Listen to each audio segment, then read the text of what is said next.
Whoever drinks beer, he is quick to sleep. Whoever sleeps long does not sin. Whoever does not sin enters heaven. Thus, let us drink beer.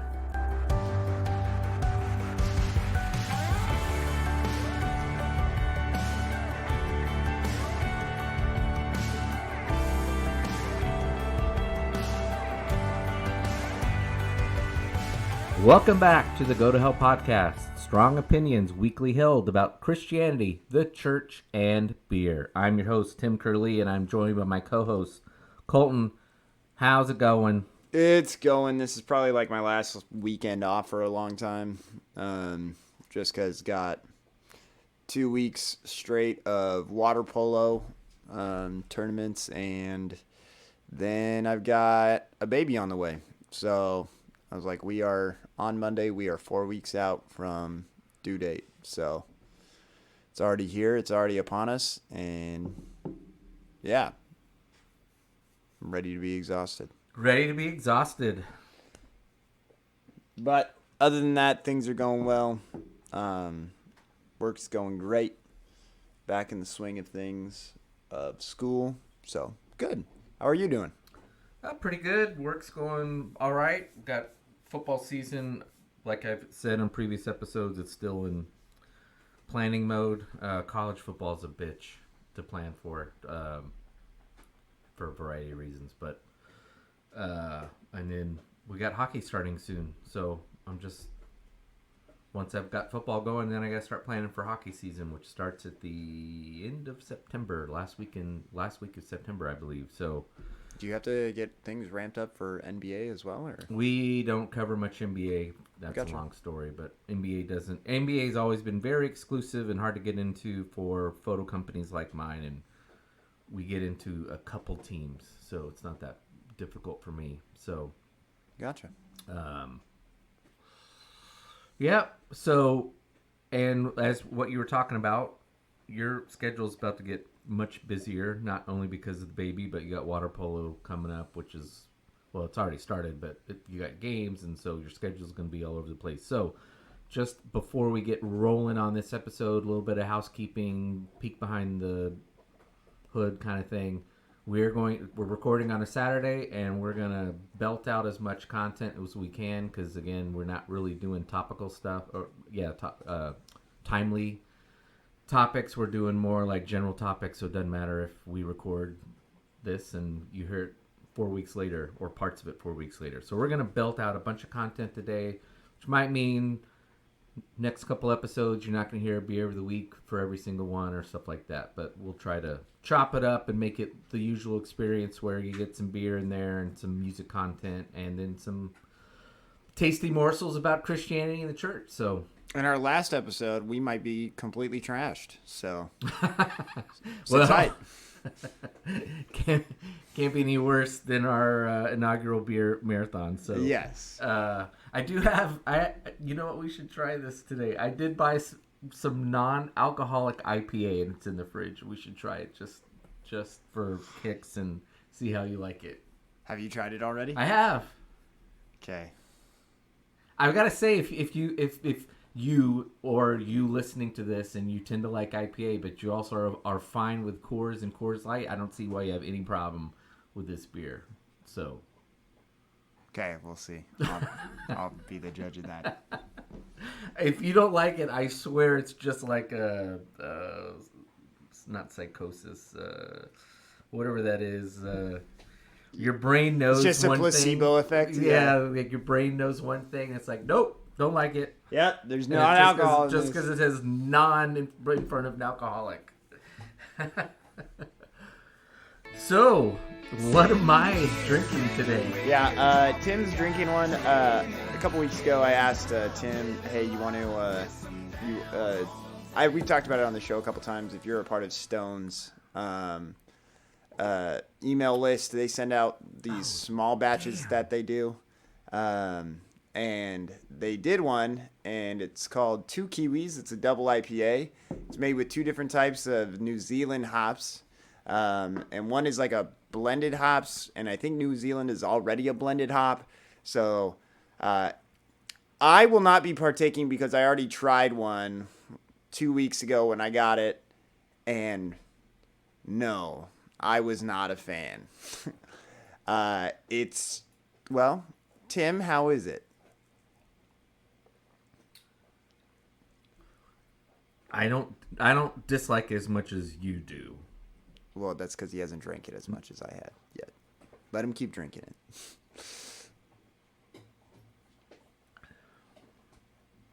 It has a strange zing on the back. It's like spicy. It's like light ginger or something, and it's odd. Yeah, there's like a spice note to it.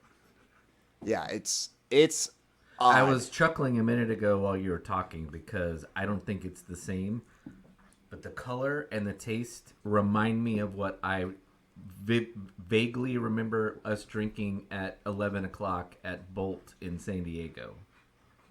Oh, I don't remember it being this bad. Particularly the front end, not whatever we had did not have the zing. What we had, if I remember, this is reminding me of what we had at Bolt that I wasn't a big fan of, particularly the front. But theirs had a sweet back end, which is usually what you have on a beer like this, like the color and the front, whatever that front end flavor that is part of this profile. I can't describe it. It's usually then you get a sweet, particularly with the double, because you're tasting the alcohol, the sweetness from the alcohol. You don't normally get this strange, really long spice note that just hangs there for it. Loiters. Put it. Yes, it's getting a ticket for loitering. Yeah, it's it's almost like a warm beer. I just smelled pepper.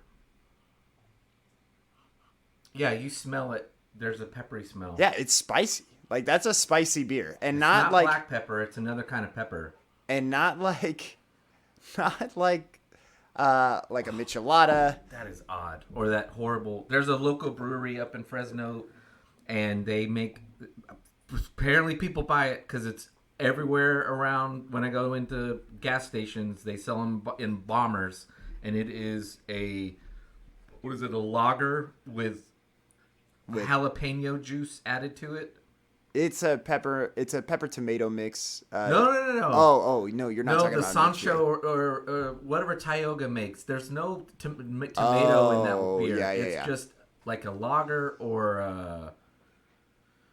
I think it's a lager, and they just load it up with literally jalapeno juice. It's the most disgusting thing ever. I bought it once. I thought I was getting beer with a hint of pepper, which I have had one or two before. It's not my favorite, but, if it's done well, I'm like, okay, I appreciate the brewmaster ability to pull this thing up. This is the jalapeno equivalent to that terrible lime beer that Mexican beer that Dust Bowl makes. But this thing is odd. Yeah, because also, I like habanero sculpin, the sculpin spice one. So I'm not opposed to a pepper in my beer, but there's something about that and the way the hop, there's a weird funky taste in there too. So it's not just the pepper itself, but there's a funk. Well, the taste smell's to it. got funk too. It's Yeah. a peppery funk. Yeah, I can't come up with. We need Abigail Rogers here because she'll be like, "Oh, that's this and this and this." It's anise with yeah. Actually, it is kind of like a licorice smell, which is probably why I don't like it, because I hate black licorice. Despise it. I don't know. They say peach, I think, on there, and I did not get any peach.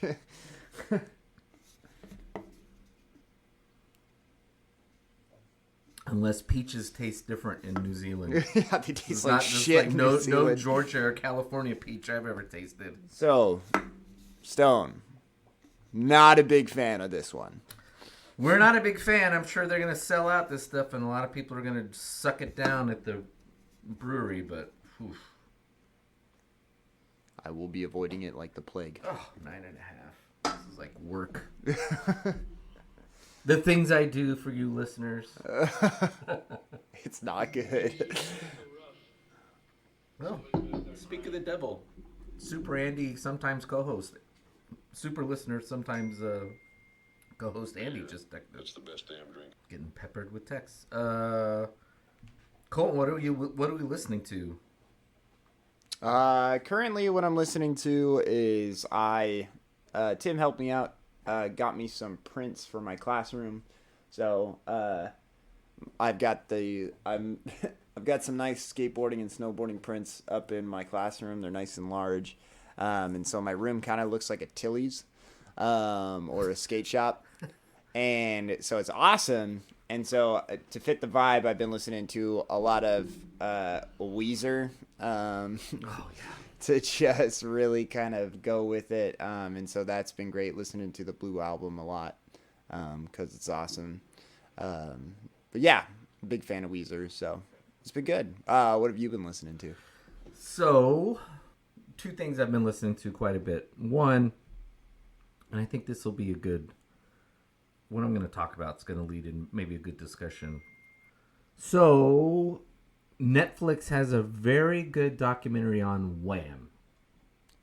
And when I was a kid, and then my adult life, I've enjoyed Wham. It's my wife and I are still into 80s music. It's one of the things we listen to when we're around the pool or working around the house. We don't always listen to it, but we have a nice curated list of 80s music, and Wham songs are in there. George Michael, and Wham. And so, they're not my biggest fan. I've always appreciated George Michael for his voice. He definitely had a phenomenal voice. I never really knew much of the band. I just, George Michael and the other really good-looking guy, like, what does he do? And so I was listening to the Bill Simmons podcast, and he had a writer on there. I can't remember his name. And this guy was talking about how good the Wham documentary was. So I thought, all right, we'll watch that. Danica probably appreciates it. So we watched it. It's phenomenal. It's outstanding. Goes in all the detail.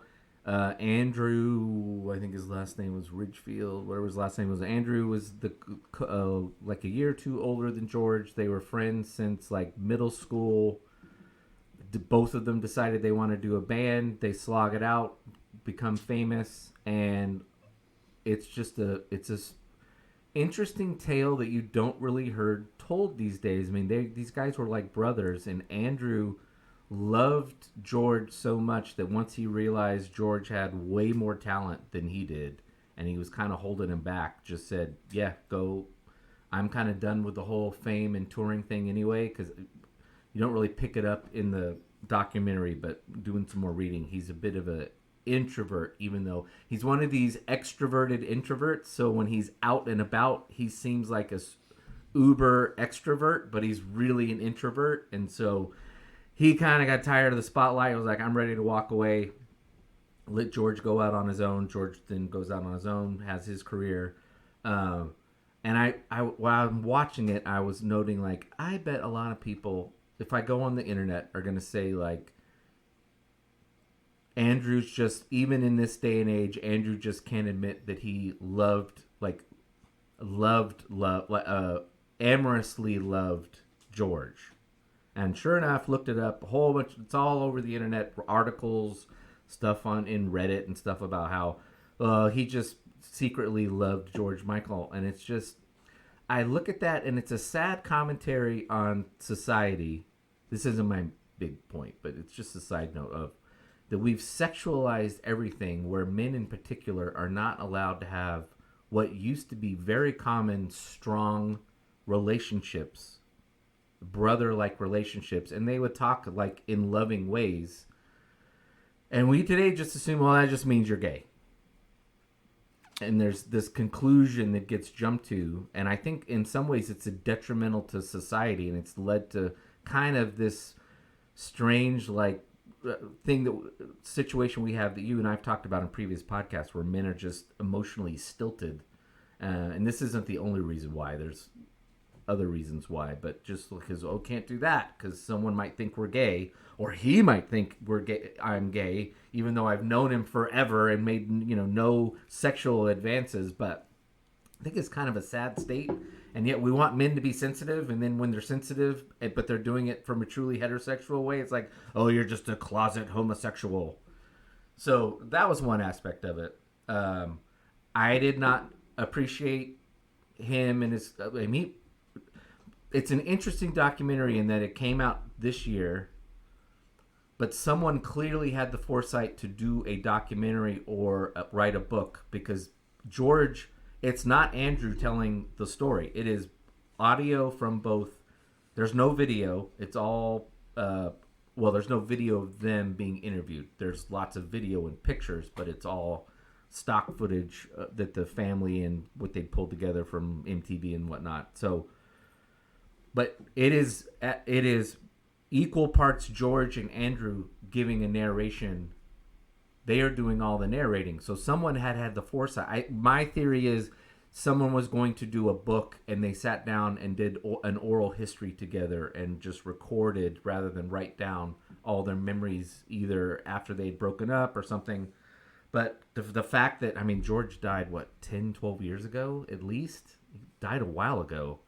That this was all recorded was great, because it's not, Andrew doesn't get, there's no like self-promotion by Andrew. It's all like one way towards George, and George is, propping up Andrew. So it's all a very good balance of making it clear, like, these guys were a duo.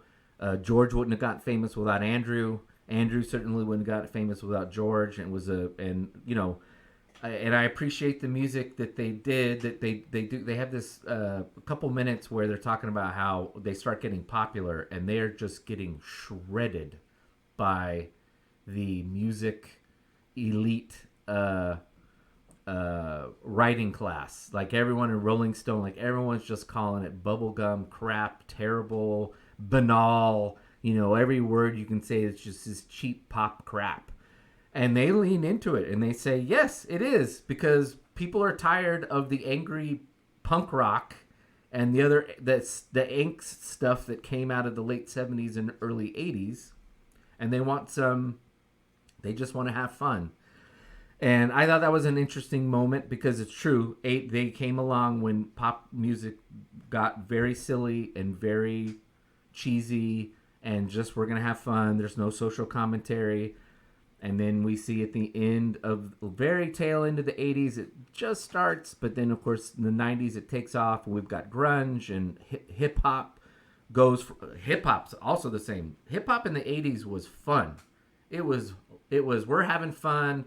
There's nothing dark about it. There's no gangster stuff. It's just all, girls and drinking and all that kind of stuff. And then NWA and those bands come along, and it gets really dark and it gets really violent and all that. But the point is, my point is not that it's good or bad. My point is that is what music does. Music has about a 6 to 8 year trajectory where it gets light, and then that runs its course, and people are ready for social commentary and for it to speak into the culture, give an outlet to where they're not seeing an outlet where there's a problem either in their lives or their generation. Then it gets dark again for another 6 or 8 years, and then it runs its course. It burns out, and people are like, I'm done with this. I need something light. I don't want to think about heavy things when I'm listening to music.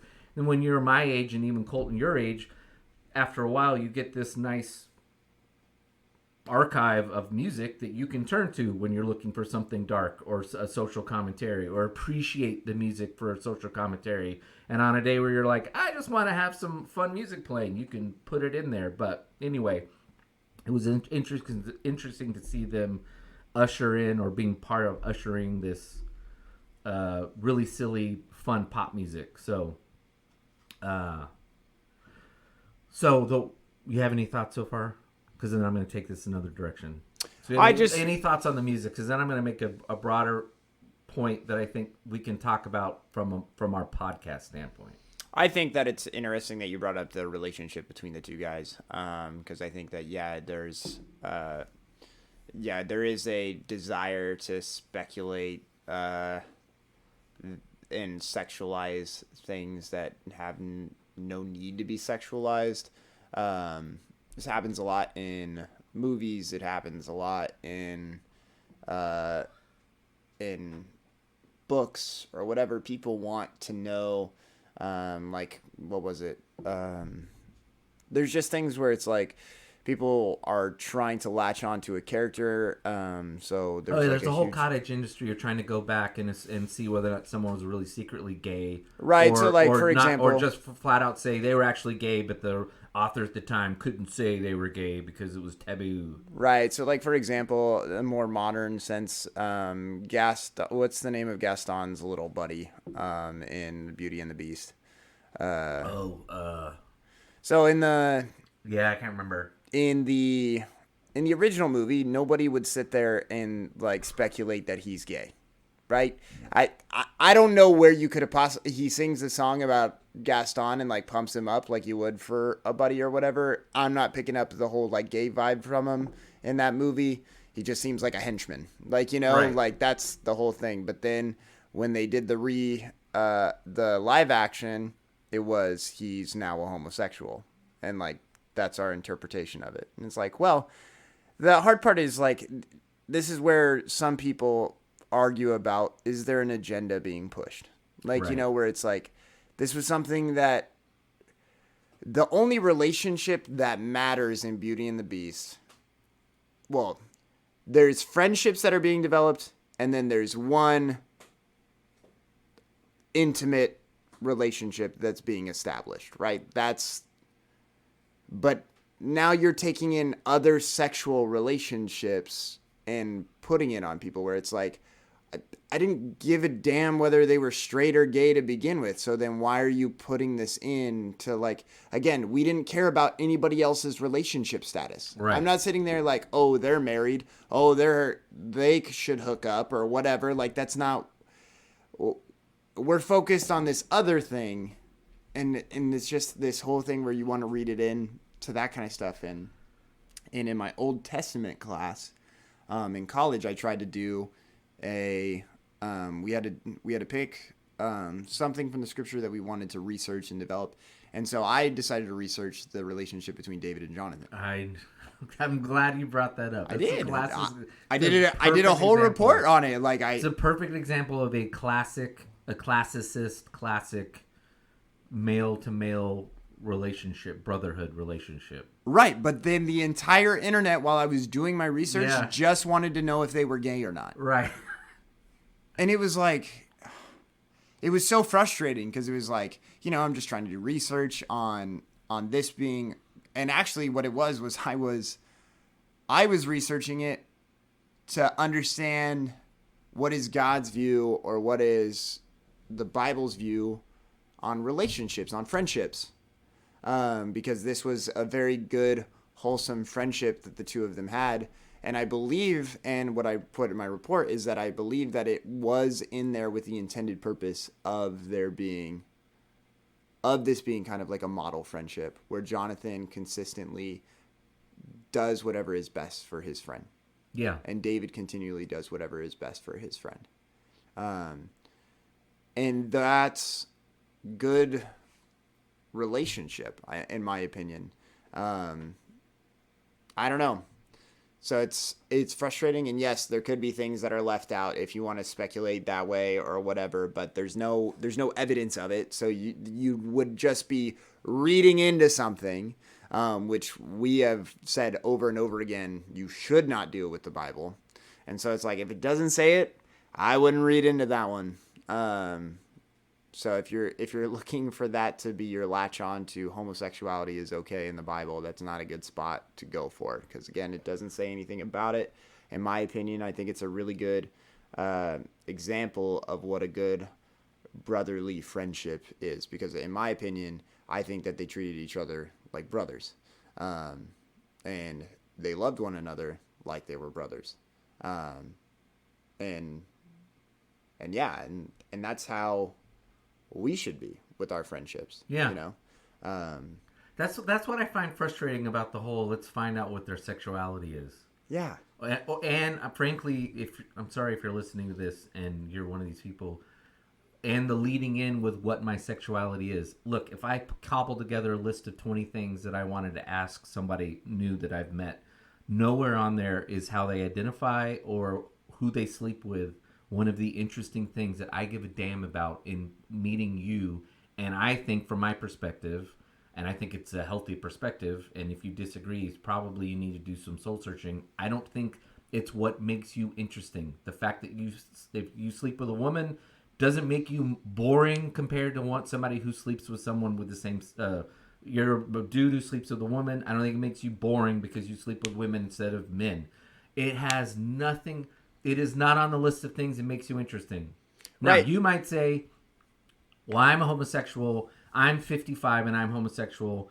And I have all of this stuff that I had to go through in my teens and my 20s because I couldn't come out of the closet. Granted, oh, great. Okay, at some point when I get to know you, we will have that conversation too, and that will inform me where your worldview is, maybe where some scars is, and so I understand where you're coming from and maybe why you react to things. But again, that's not on the list of things that are important. Neither is, frankly, what you do for your job, if we're being honest. Just teasing out that little... The things we lead with today are what I do for work and what I identify with or who I sleep with sexually. Who gives a damn? I'm sure, even if you're a boring person, there's much more about you that is important and interesting than that. And if you are boring, it's probably because you're focused on boring shit instead of telling me about the interesting things that you are and the different things that you are. Someone I've never met who does this or that. It's just so boring. Well, and I think it comes from and actually I think when people are doing this, you're almost proving some of Freud's theories correct, that you can't stop thinking about sex. And so when you read a story, you think that there is some sexual intimacy between every single person that has a relationship. And people do that on a regular basis. We do this in our culture all the time. It's why you can't have guys hanging out with girls and girls hanging out with guys without people being like, ooh, what's going on there? Right. And it's like nothing. There's relationships that should be able to exist, and you're not sitting there thinking about those people fucking each other. Like, You know what I'm saying? Like, it's so odd that our brains are warped that way, that we sit there and we just are like, it's the same thing as, like, I don't know. It's just bizarre. It's bizarre. And so, yeah, with this situation with Wham, it's like, sure, that could have happened. Yeah, let's just say Andrew, even he's probably 60. So he was 13. He's probably 10 years. Let's just say he's 10 years older. He's probably in his mid 60s. Let's just assume, for argument's sake, that he's still a closeted gay man, or maybe he's not even gay, but he had a thing for George. That is not that. If that is all you're fixated on, you wasted an hour and a half of your life watching a documentary where you could have learned much more interesting things. Which one? And this is again not the topic I want to get to, but this is to this podcast, the general theme of this podcast. It is a phenomenal story of two people being selfless with one another for a good 10 years of their life, both personally and commercially. And that is the thing you should be fixated on. And, a lot of bands get torn up because two people decide they're the ones who are important to the band, and neither one can realize, well, frankly, this wouldn't have worked without the both of you. In some situations, they're not equally yoked, and the one guy who realizes it then turns into a dick because he's like, you're just bringing me down.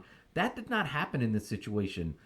Let alone music, but in business partnerships. Look, I co-own a business with a buddy of mine that I've known. He and I worked at the same company before we left that company and started our business. Jamie and I have known each other since 1993. We have run our business together as co-equals. There is no CEO, and I'm the junior. I'm not the senior, and Jamie's the junior. It is two people running the business. I will admit, that is way outside the lines of how things works, because usually, again, someone gets to have a big head and turns into an asshole and says, well, I'm the one who's responsible for the success here, and you're not. And all it's really is an excuse to be is like, I don't really want to have a conversation or make any kinds of sacrifices or come to we're going to mutually agree to negotiate here on what we're going to do. We've never had that. We've gotten in arguments. Well, it's usually me yelling at Jamie. I admit, but I'm the more bombastic type. But we'll have disagreements. But we've never walked away with like, well, okay, we're going to do this. But I'm telling you, this is a terrible decision, and one day I will be proven right. That's not how we've operated. And if the world operated more like that, we'd have a lot less conflict in the world, not only in business but in relationships. And just to see that being on display and then it reaches a genesis. The band kind of reaches a point where Andrew's like, you know what? I'm just holding you back. I am wasting your time, not contributing here. You need to go out on your own and focus. Pour everything you have into what you want to do, and let me go off. And I'm completely fine with it. I mean, that's just remarkable. If the Beatles had realized that, we would have had 20 years more of the Beatles, baby. How's your beer treating you? You're nearly done. Did it get better? No. It didn't get worse, but... Oh, I felt like it got worse the more I drank it. But... yeah, there's definitely some kind of like...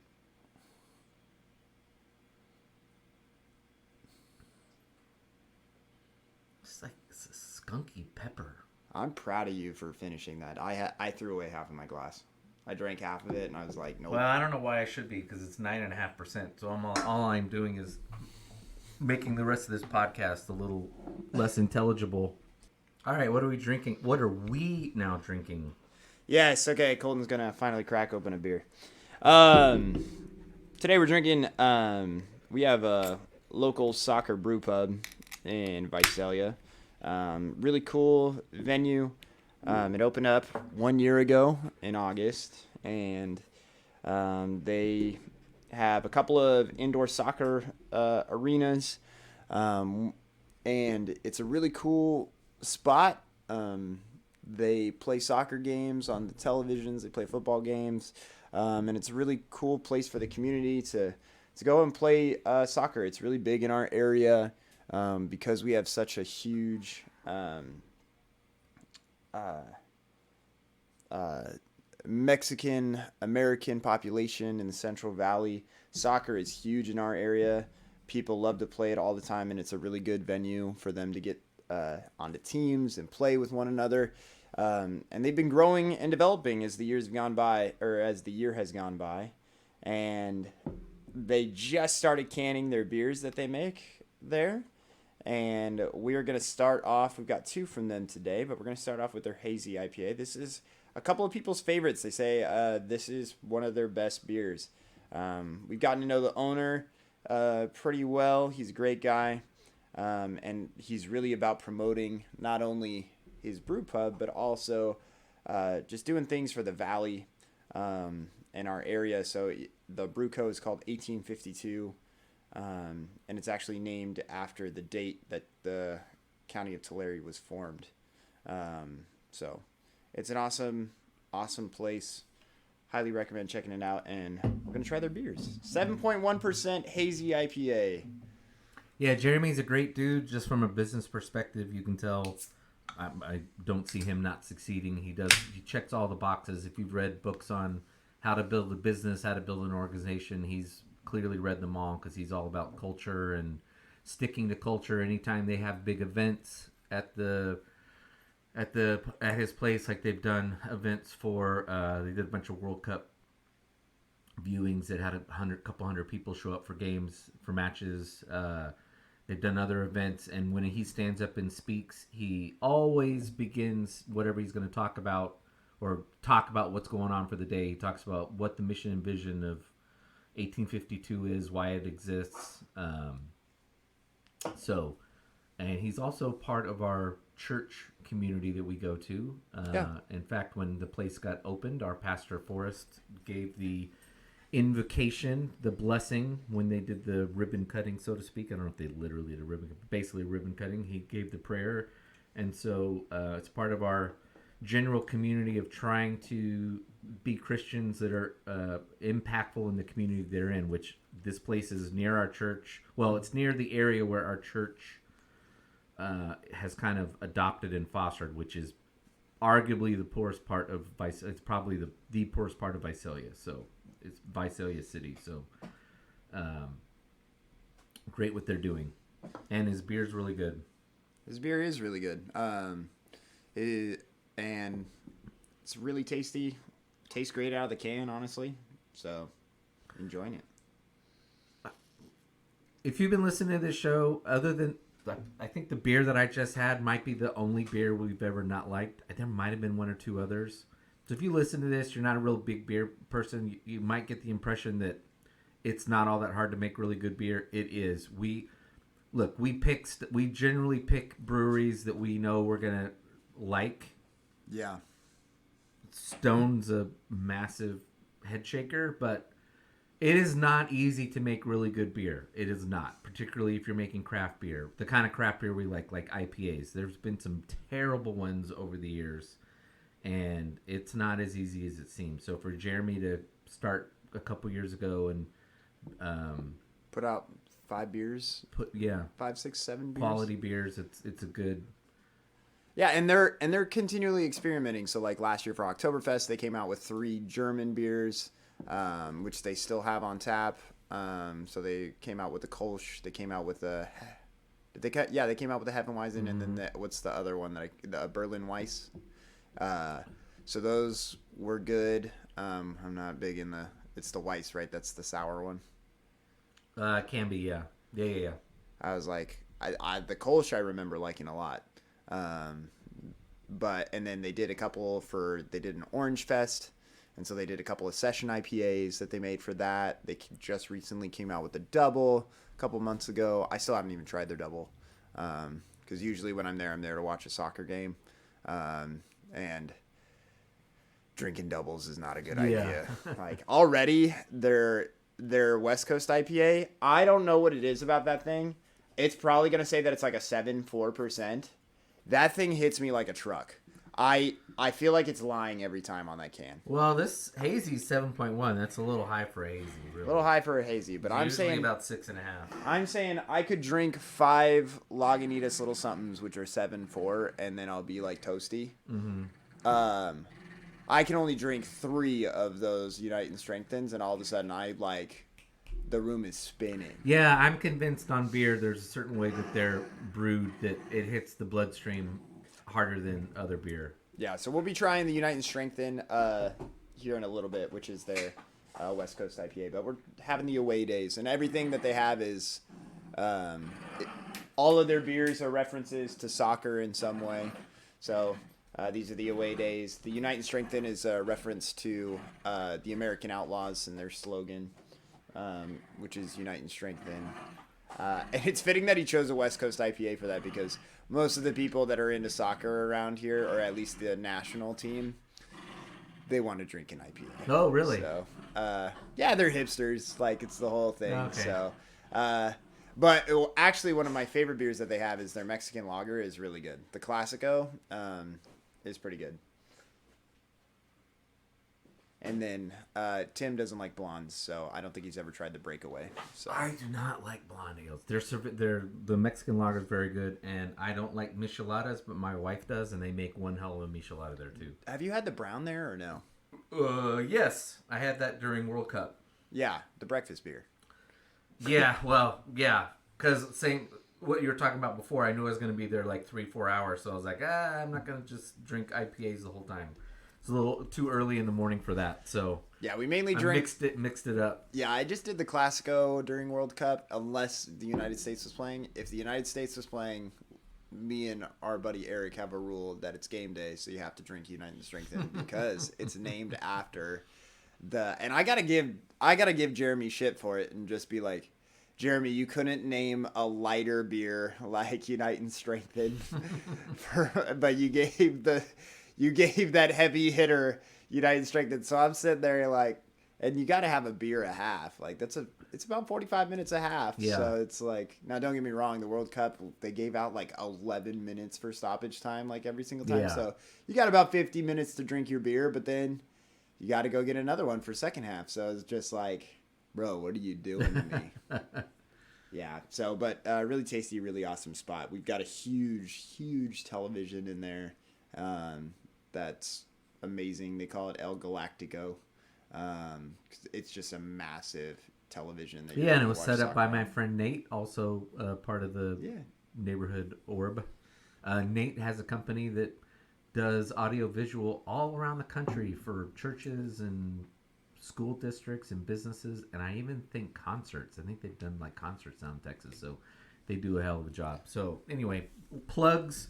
If you're not around here, we're plugging people around local to us, but they're friends that are near and dear to us, and good overall Christian people. Yeah, phenomenal. If you go there in the fall, I was like, it's a little tough in the summer because it's still hot. It's still a warehouse, so keep that in mind. But if you go there in the fall, they roll the doors up on that place, and it's a really nice spot to hang out and just chill, listen to people playing soccer, and their brew pub is a nice quiet spot as well, just to hang out with friends and just take a laptop sometime up there and just interview Jeremy just for 10 minutes and just let him go on about mission and vision and community and what it means, and be a great inspiration to people who are listening to this, who are trying to wanting to know people out there that are using business in a really good way to just meet a need. They meet a basic need, which is providing soccer fields, which in Visalia are kind of hard to find,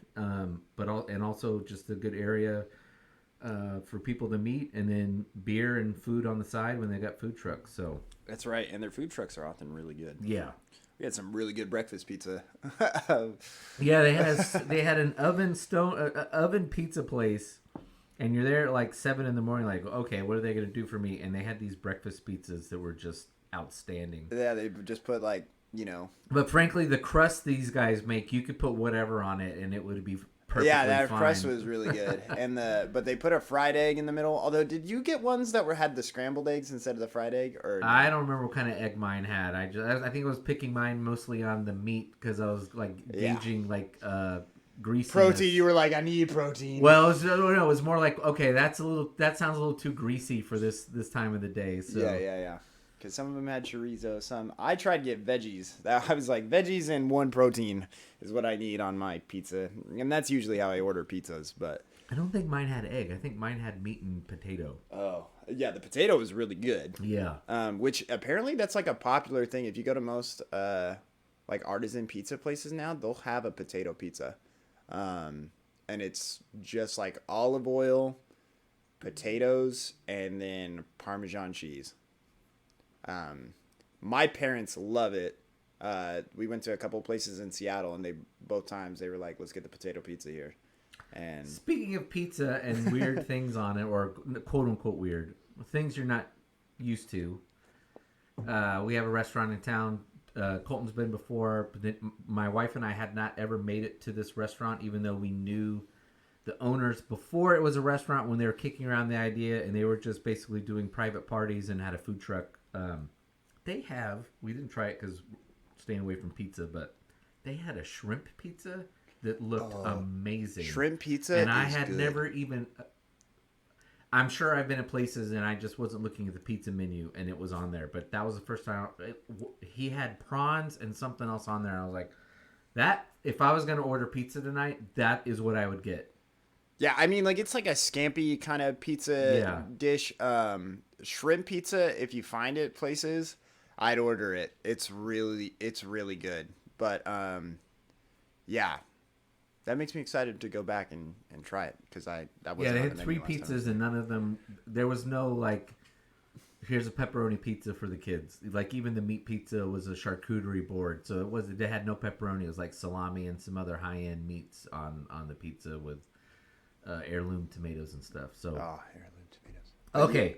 Yeah. So back to Wham. I think this will leave a general. We're still on Wham. That's hilarious. All right, keep going. Well, because I think, as I said, we're going to do a couple episodes. I think once we're done with this discussion, that'll be episode 1. But so I'm watching this documentary. When George Michael was alive, I was either indifferent or I was somewhere between indifferent to, no, and I think indifferent's a cop-out. If you asked me about George Michael, I'd probably say, when he was at his peak in the 90s, I'd say really good voice, but he's a mess and he needs to get over whatever shit he thinks he's got going on and, either be gay and get off the drugs or whatever, but I'm tired of it. I didn't have much empathy for him. I wasn't like hostile to him, but I would have been like, yeah, whatever. It's tiresome already. You're rich, you're good looking, you have pipes that people dream of. What the fuck problems do you have? And yet, you're constantly getting caught having sex in bathrooms and drugged out.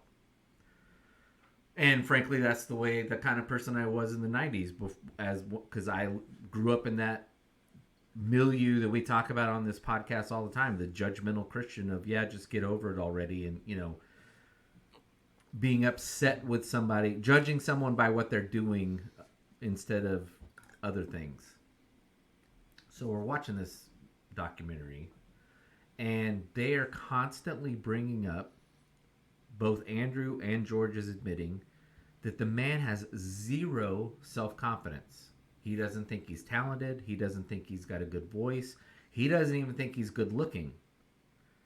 And it is constantly, that is the drive that makes him successful, because he's constantly trying to prove, one, he's Greek. He's the kid of Greek immigrants. I don't remember if he was actually born in Greece and had migrated or was born in the UK, but his parents were straight up like still have an accent Greek. When he's introduced at school, his name is not George Michael. George Michael's what the record label said, like, you can't keep going by this. His real name was, Horror Georgios Papadopoulos or something like that. It was his parents owned Dancing Zorbas. And so, but his dad was an absolute hard ass. Nothing George did as a kid, nothing was good enough for his dad. His dad was always riding his ass. Typical immigrant story, particularly European immigrant story. It's what drove the United States for two centuries. Is just the parents that are like, I don't give a damn if you're tired. You're going to go out there and you're going to live a better life than what I have. And if not, I'm going to kill you. And when George wanted to go out and be a musician, his dad didn't disown him, but was like, you're going to fail. You're a failure. You're not good at that. I don't know what the hell you think you're doing. This is a terrible idea. And so eventually in the documentary, his dad, when they finally make it big and they're touring in the United States and selling out huge arenas and stadiums, his dad gets invited to a concert, and his dad says, thanks, Jojo, thanks, stop. If you hear growling, it's because the dogs are here. His dad finally says, yeah, you're amazing. I never knew you had this kind of talent. But, you lived 2 decades. It's kind of already, I don't know if you have that kind of moment where dad finally loves me. And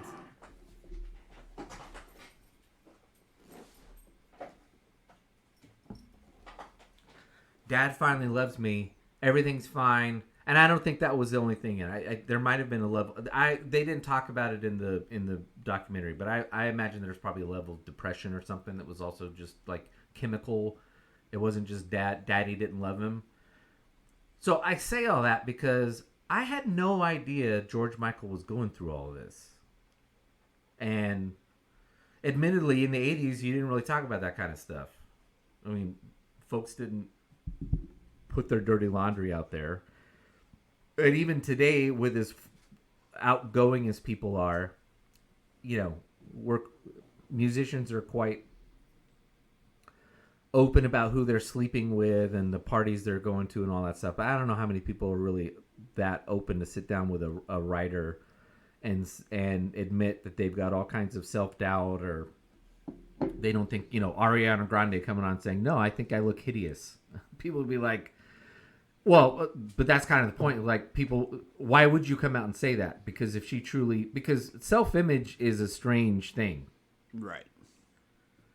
The world might see you as the most attractive person in the world. And there can be something, again, it doesn't have to be because your mom and dad didn't think you were attractive. It's just there's some warped part of your brain where you look in the mirror. I mean, we know this.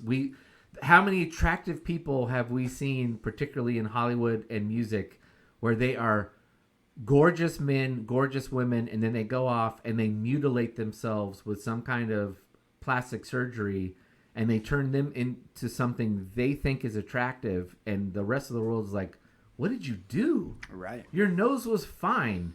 Your lips were fine. Your cheekbones were fine. But you went out and now you're like this Mona Lisa version of reality, or not Mona Lisa, but like you're Pablo Picasso. You're just a Picasso version of reality. We see this with famous people all the time. So it makes sense that George saw himself that way. And it really, with what really haunted me and my wife watching that was then with the understanding that eventually George essentially kills himself with drug addiction. And and our friend that I mentioned, our super listener Andy, and sometimes co-host Andy, and he's also watched the documentary, and we had this conversation, and it haunted him too, of just,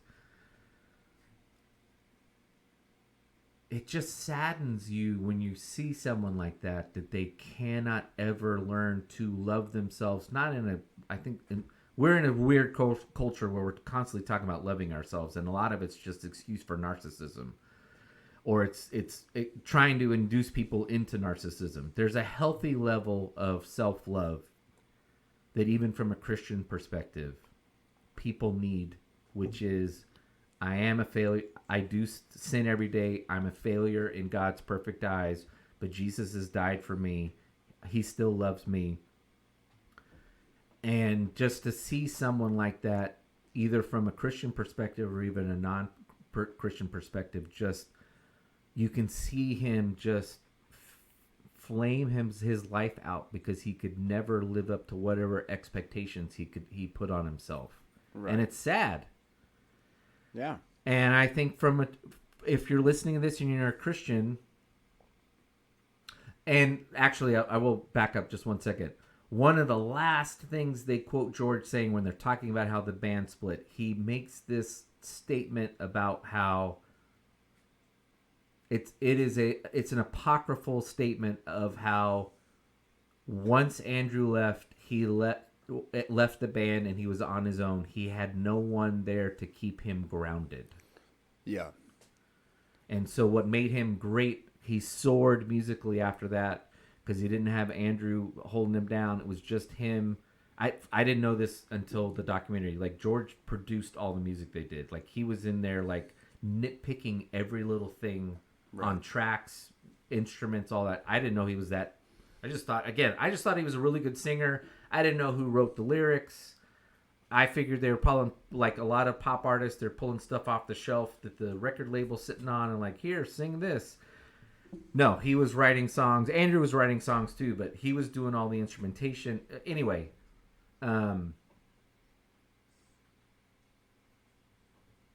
he loses his grounding and he just then feeds into because he's got no one there to say, hey man, you're great.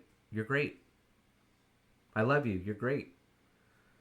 And he just descends into this self-loathing, I think. They don't talk about this in the podcast, but I think, in the documentary, but I think that's, one does not have to imagine very far that's what sends him on this downward trajectory where he's ended up having sex or propositioning men in bathrooms in Beverly Hills and having overdoses all the time. And then he eventually overdoses.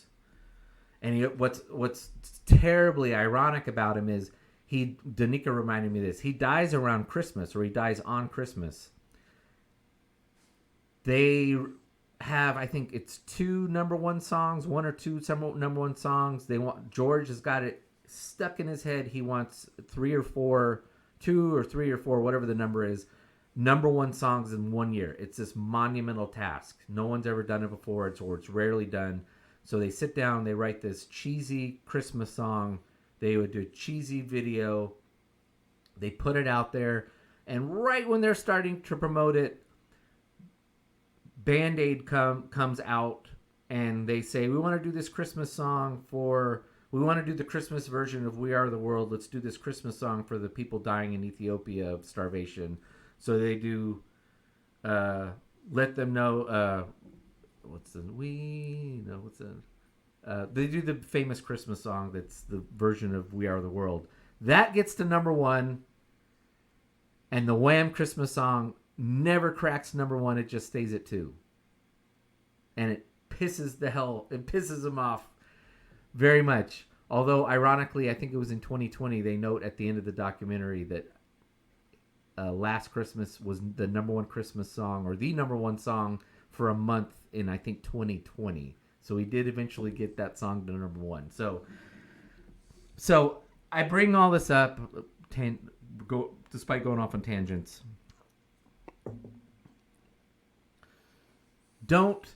It is a tough thing to do. We are wired to judge people superficially. It's just what it is. And I'm going to advise people to not do it, but just understand you're still going to do it. You're still going to do it. I do it all the time myself. But go out of your way. And this, you can't do it unless you've got a relationship with someone. You can't just meet someone and say, hey, what demons are you dealing with? No, I think you should. But go out of your way to find out what makes this person tick, and particularly what are their demons that they're dealing with that make them the person that they are, that maybe you don't, particularly people you don't like. I think this is really relevant for folks you don't like in your life. Like, why is this person an asshole? And, look, some people, I think we live in an age where I think it's now, this discussion that I'm bringing up has now become too expansive, or it's like anybody who's a jerk, you just need to find out why they're a jerk and you will understand them. Look, there are people who are just narcissists, they're sociopaths, they're psychopaths. They're just wired that way. It's not because mommy and daddy didn't like them or they didn't like themselves as they're grown up. They're just assholes. Yeah. Yep. Psychologists will say that's about 1 to 2% of the population, but that's enough for you to meet on a semi-regular basis. Someone come in your life and you're like, that person is a sociopath, and they seem really nice, but they are all about themselves, and I'm going to keep my distance from them. But a lot of other people, they got problems, and they frustrate the hell out of you, and there's reasons why. They've got family. They were abused as a kid by a family member or family adjacent or whatever. Mom fixated on the daughter being not skinny enough, or just stuff that we go through life, and it warps us and makes us. It presents bad sides of ourselves to people, and so don't look at people superficially, not just famous folks, but people you're dealing with. And if somebody rubs you the wrong way, doesn't mean you have to openly engage them on a regular basis, where I'm not looking for, we don't need to be, what's the word?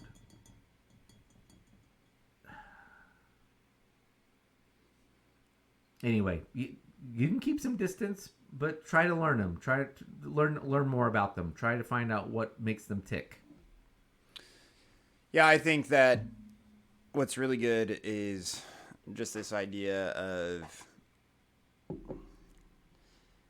we don't know everything that's going on. I feel like this has always been a push. Almost like, think about those really cliche, and maybe you don't necessarily know it, but I know it no, it's pretty cliche. Like, everybody knows that there's kind of this whole speculation that, the bully can't help it because the bully's getting beat by his mom or his dad. Right. He takes it out on a kid at school, right? And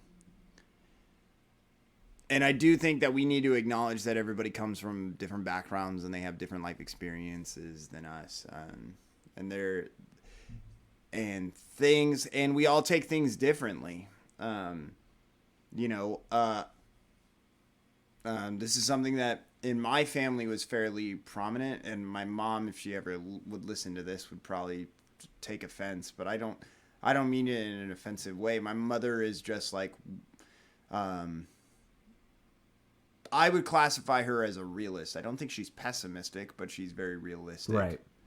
And so for people that are optimistic, realism can be very pessimistic because you're so high all the time on this cloud of I should reach for the stars and do all this kind of stuff. And realists are very much grounded. And so my mother would just be like, okay, well, like, how is that going to work for you? And so my sisters used to always take it as, well, you just don't want me to do this. And your mom's looking at it like she doesn't want them to set themselves up for failure. Right, exactly. And that's a whole other level of disillusionment later in life because I thought I could achieve this thing because I was told I can do whatever and I think I can do that. And your mom's like, okay, I know you're being told at school you can be whoever you want to be, but that's not really realistic. Right, exactly. And especially once... Or maybe you can do this, but let's know how much work you're going to have to put in, like what you're going to have to sacrifice, like personally. You might not be able to meet a man till you're in your 30s because you're going to work your ass off doing this job or whatever. That kind of stuff. And, like, again... But, yeah, I can see why kids are like, well, you just don't want me to do it. No, I'm just trying to... I don't want you setting yourself up because you're so high on, I can do whatever I want. I can be whoever I want to be that you don't understand, like, there might be failure here. And what I'm trying to tell you is actually the opposite of what you say. What you think I'm telling you is that does not mean you're a failure. Right. And so, like, there's two sides. So if you're sitting there and you're thinking to yourself that especially when you're talking about this dad being, being a dream crusher or whatever. Again, think about parents and the perspective that they're coming from when, again, they don't want to see you fail. And again, this is also, like, I used to teach freshmen. I'm not teaching freshmen this year, but I used to always teach freshmen. And if I were to ask all of my freshman boys, what is it that they want to do? If they play a sport, they will say that they want to go professional in that sport. Yeah. All of my freshmen. And none of my freshmen will ever be in the NFL. And they mean it. Like when I was a kid, I wanted to be Roger Staubach, but I was under no illusion that I was going to be Roger Staubach one day because I was like, yeah, I'm somewhat athletic. I can handle myself on a soccer field. I'm decent at everything, but I'm not exceptional in any way at one sport or one thing. I'm just like, I can play sports, but I'm not. So, I love being Roger Staubach. I dreamed for a couple of years of being Roger Staubach, but there was no illusion, let alone as a little kid or even in my junior high or senior high years that I was going to be like, yeah, I'm going to be a pro athlete. But that is prominent with kids these days. I mean, it's arguably it's crushing the black community because every black kid in inner cities, just the only way out they see is a pro sports career. It's like, right. There's more to you. There is more to you. And that's also a hard part because they see that the only people that are making it out are either rappers, athletes, or gang members. Or high up gang members. And so they sit there and they say, well, I'm not talented. We'll call them off the books corporations. I'm not talented athletically or musically. And so the one that I know that I can get into is this one. And they got my back, and that's a whole other And so you've got all these boys that are just like, I play baseball at Western High School or Wenatchee High School, so I'm going to be a pro baseball player. Yeah, no. And that's tough. And like as parents, like you don't want to crush dreams and that's why there's always the focus. Like whenever a kid says that, they're like, okay, well, what's your backup plan? Yeah, that's why we still need to go to school and take classes. And so, but also for some kids, that is, you don't believe in me. you don't think that I can do this? And it's like, well, no. You know, like Right. that's the whole thing. And it's very hard. And magical things can happen, but yes, there is kind of an idea out there. And again, all of us as human beings react differently to that kind of stuff. I've always tried to be more realistic. I'm not saying that I'm always a realist, but I try to be. And my mother, so when my mother would give that advice, usually I'm like, got it. Like, you know, like I'm like, yeah, you're right. You know, like that's just not really realistic for me. And so I'm not really, so I just for sake of sitting there and saying it's not psychological damage, but I'm saying, but for psychological purposes, if my mother told me that, I'd sit there and be like, yes, that's realistic. And so I myself am not a huge risk taker. Right. I don't like, I still say this about my college experience. I didn't go anywhere. I didn't do anything. It was always about the money, about making sure that I was doing Well, there are financial. no realistic risk takers. So that's the thing. Right, exactly. You have to be an optimist. You have to think you can fly to the moon when you can't, and in order to do it. So. Right, and I am just not that person. No, right. I'm envious of those types of people, but at the same time, they also drive me insane. Because just well, and I'm similar. I'm a realist, and so yes, I have my own business. But anytime I've been my business partner have been offered like the possibility of shooting the moon and taking this to like huge height, my business to huge heights, we've never really taken it up on it because I'm more comfortable doing what I do, managing the people I manage, being in charge of my culture, my mission and vision, and I don't want someone big person coming in offering the moon and maybe just destroying the business that I built. right. The destroying part is too much of a risk over, well, you could make tens of millions of dollars, or I mean, we've never been offered tens of millions, but you know, you can make millions of dollars and retire or do something else. And like, no, I'd rather just keep doing what I'm doing. Right, and so again, all of us are different, and so to get back to Tim's point of very much this idea in Wham, where it's like, again, don't judge the parents, don't judge the kid. Just meet the person where they are, and yeah, it is sad to sit there and listen to this story of somebody who never ever felt like they were enough, right? And that's one of the things that It was the opposite of his persona. That's what was so shocking about exactly. it. And but also this was a guy who was like swagger. I mean, he literally had a walk that had swagger in it. Literally. He was always, even when he was gay, well, he was like dating or marrying like supermodels for a couple years. Even when he was trying to come out of the closet. I mean, this is a guy who, I think that's kind of what put me was I took his personal persona, which was the opposite of who he was. And I'm sure he was in some ways trying to sell that because he didn't want to admit he was dealing with the shit he was dealing with.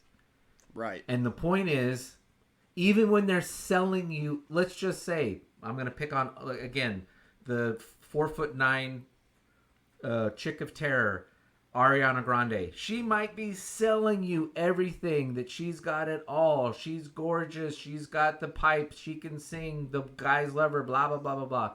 That might not be her on the inside. So don't judge what she's selling you, what the record company is selling you. That might not be her.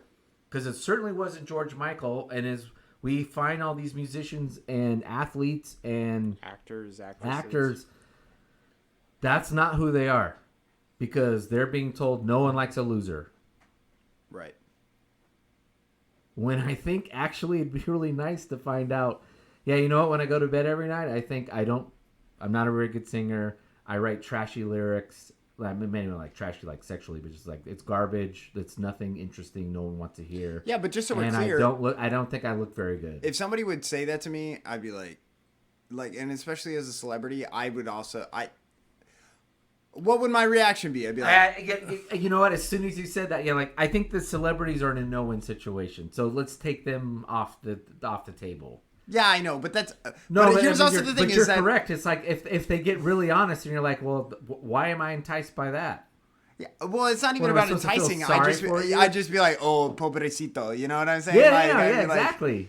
And for those of you that don't know what that means poor little boy. No, you're like, yeah, if George Michael, maybe he did, I don't remember, maybe if he'd done articles in like Rolling Stone or Spin Magazine, was like, yeah, I don't feel that all high, and I'm like, oh, please. That's the problem with the famous rich person conceit, and that's the other part of this conversation. Okay, you've stumbled on the other part of this conversation, is the successful person conceit that we've accepted in the United States in particular. Well, I think whatever thing is going on in the West, the United States is always more extreme about it. Europe is always much more balanced in their culture than we are. Mainly because they have a longer culture. In celebrity? No, culture? in everything. I'm saying in everything. Like, Europe is not all in on, they have transgender stuff going on, but they're not as far in on it as we are. Every time we have some huge thing that we go all in on, Europe's like, yeah, we're going to be in it, but we're also like societies that have been around for a couple thousand years, and so we're not just going to like turn things upside down. They're like, yeah, we like being racist. Right. we're okay dipping our toe in racism. We're never going to dip our toe out of it. Yeah, we'll take a knee before a soccer game, but we'll boo it at the same time. We're just not going to lynch people. We're just going to heckle people until they... So throw trash at them, deface murals, you know. We're very much into screw rich people. They have no problems because they're rich and famous.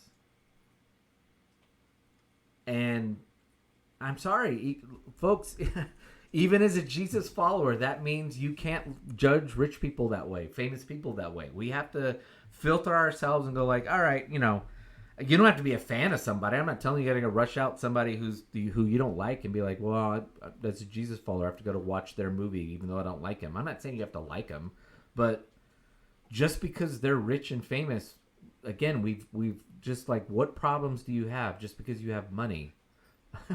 Right. Money creates all kinds of problems. So many. Money does one of two things. It either creates new problems and or it masks problems that already existed.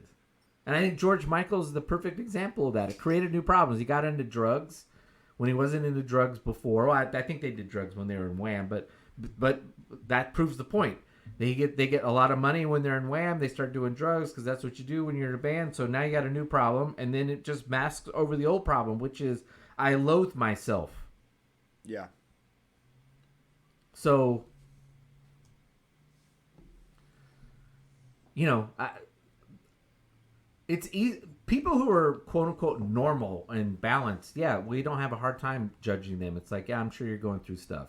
But we have a hard time not judging people who are at the top of the food chain, rich and famous, or people at the bottom of the food chain, the drug addicts and the homeless people and the people down there. And we're just like, yeah, well, you chose to live that life, so I just, you know, right. I don't have any sympathy for you.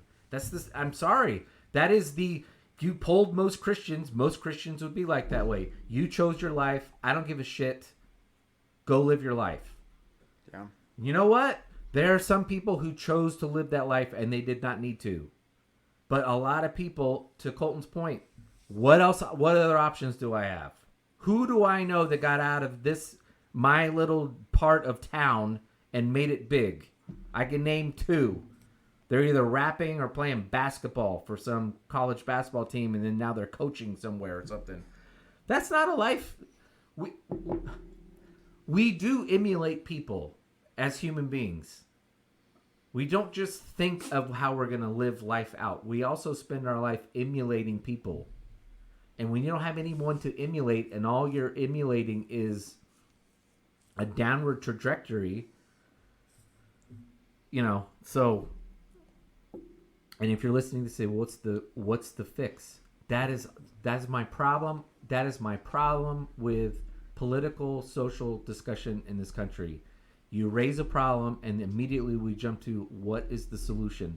We need to just accept and talk about in the United States problems for a while. Let's just all get on the same page. Right, left, Christian, non-Christian, or religious, non-religious. Let's all just accept we have issues in the world, both personally and a micro level and a macro level, and accept what those problems are before we start rushing into how we're going to disagree on how to fix them. I don't even necessarily think that, and especially when it comes to if you ever go to counseling or therapy or anything. And so it's just always funny. The acceptance is the first step on the road to recovery. But there is something good to be said about, and there doesn't need to be a solution, but recognizing that you have a problem. Yeah. Is a healing process. Absolutely. So you don't have to begin to start doing stuff, but if you sit there and you say, hey, this is a problem that I have, and just being aware of it makes you change how you do things. So if you're sitting there, and like I said earlier, where I said, I'm a realist, I'm not a risk taker. Those are things that I have to be honest with myself about. And so maybe some of you are like, well, being a realist is better, or it's a good thing. In some ways, yes, and in some ways, no, right? Like, optimists can have these really cool moments. They get to have really cool experiences. I have some, like, for example, I think I've talked about it before. I'm so proud of my sister, and she's had a really cool experience because of it, but I would have never taken this risk because my brain just doesn't work that way. My sister, during COVID, she decided to, she decided to go where the Bananas Foster's is made. It's not the Admirals. In Louisiana. She was living in Louisiana. She has 2 kids. It's one of the famous places in New Orleans. It's a top tier restaurant in New Orleans. They could go for a Michelin star, but they say it's just not worth it to go for it. But so she's working there, but she just applied. My sister has no experience with cooking. I remember growing up in high school and Commander's Palace? No, or Brennan's. Brennan's, okay. So those are the two big places. So Brennan's is Louisiana. She was in New Orleans, and Colette, growing up, would make the most disgusting meals. Like, they were gross. I kid you not. I was like, no way this chick got in, because I love to cook. I cook all my meals for me and my wife. I've looked up techniques and doing a lot of kind of that stuff over COVID. I really got into it. Really, really got into it. And so it's a huge thing for me.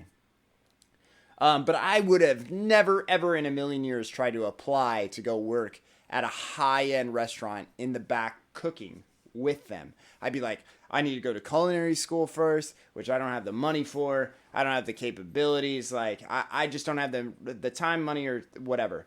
But Colette was just like, I don't know, I really like cooking.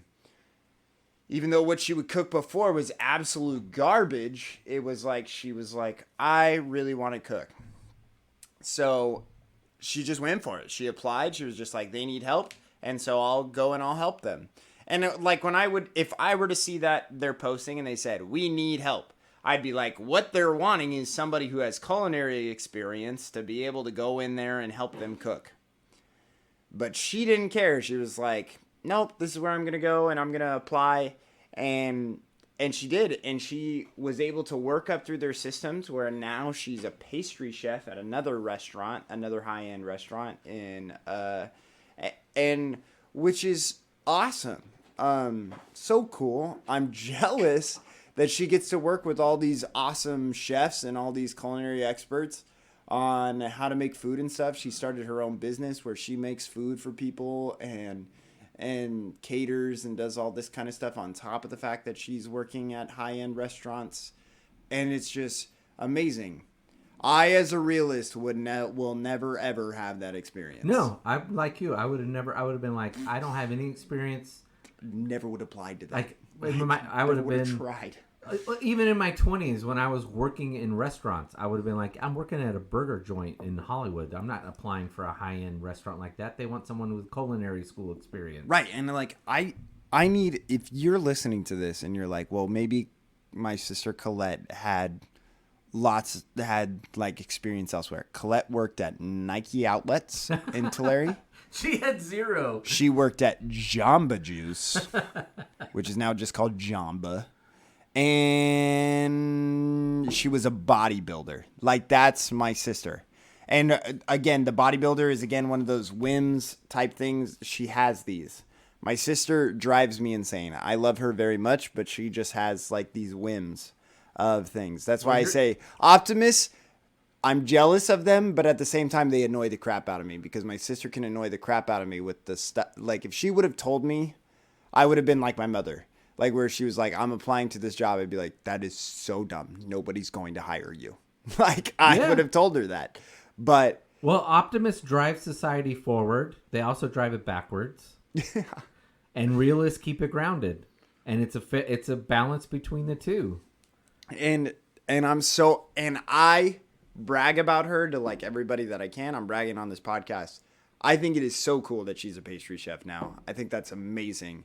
And I think that's a testament to her being that optimist and that risk taker over and over and over again. And I'm so happy for her. I think that good things are going to go her way. She's planning on moving to New Jersey and work in a Michelin star restaurant in New York. Oh, that's awesome. Yeah. So there's lots of good things going for them and going for her. She's on the up and up, and that is really cool to hear and to see. Hopefully she comes back and starts a restaurant in our area because that'd be sick. And she loves pastries. So maybe it'll be a pastry thing or something like that. So who knows? But again, all of us are just different. We've got different wirings, different setups. Yeah. All that to say. Well, we're on the topic of optimism and realism and culture and that kind of thing. So I'm going to bring up now, let's transition slightly, I don't know, maybe veer heavily. 49,500 people in the United States last year committed suicide, according to the U.S. government. That is insane. That is insane. That is crazy. Look, folks, if you're a proud American, that's fine to be proud. I'm not telling you to take down your American flag and stop grilling hot dogs on July 4th. But we are a fucked up country. We are a mess. There's not much functioning well in this country. Then the stuff that is just on autopilot. 49,500 people. Again, going back to, you don't know what's going on behind all of the glossy stuff you see on Instagram and TikTok or television. If they're famous, well, they could be famous on both, but that's ridiculous. Where is that hopelessness coming from? Yeah. This is where I see stuff and I'm like, the church really needs to get its act together. The stuff that you and I talk about all the time about how the church needs to get its fucking act together and fix whatever problems that are turning people away, because there's no good solution being offered. Otherwise, people would be committing. Nearly 50,000 people committed suicide. That's insane. Yeah. That is a ridiculous number. The number of people who are like murdered with handguns in a year is like, I don't know, it's less than 20. Yeah. I think the suicide rate in other years has been like 22,000 people. That's a massive number. And it's, I will say, it's probably partially some crazy stuff going through with COVID, but boy, we are a mess. All right, here you go. Here's some other statistics. U.S. suicide steadily rose from the early 2000s until 2018, when the national rate hit its highest level since 1941. That year saw 48,300. So in 2018, 48,300. 14.2 for every 100,000 Americans. The rate fell slightly in 2019. It dropped again in 2020 during the first year of the COVID pandemic. Some experts tied that to the phenomenon seen in the early stages of wars and natural disasters when people pull together and support each other. But in 2021, suicides rose 4%. Last year, according to the new data, the number jumped by more than 1,000 to 44, almost 49,500, about 3% increase versus the year before. Okay, so keeping in mind, because this is a big problem people make with statistics all the time, and in science in general, causation is not correlation. But I'm gonna make a correlation. I'm not making anything definitive. I think it's interesting that this is the highest level since 1941. What was going on in 41? It was profound poverty, or people worried about money. And I mean, we're not going. You could argue that maybe we're going through a recession right now and the government's not really counting one, but I don't know. Maybe people are really feeling bad. I don't know what's going on, but that is. Oh, sorry. We're now multitasking. Colton's now picked the other beer out, and he's pointing something out that we'll talk about in a second. But 49,000. Look, I'm going to do what I just talked about. I am not going to come up with a solution. I don't know what the solution. Well, I do know what the solution. The ultimate solution is the church.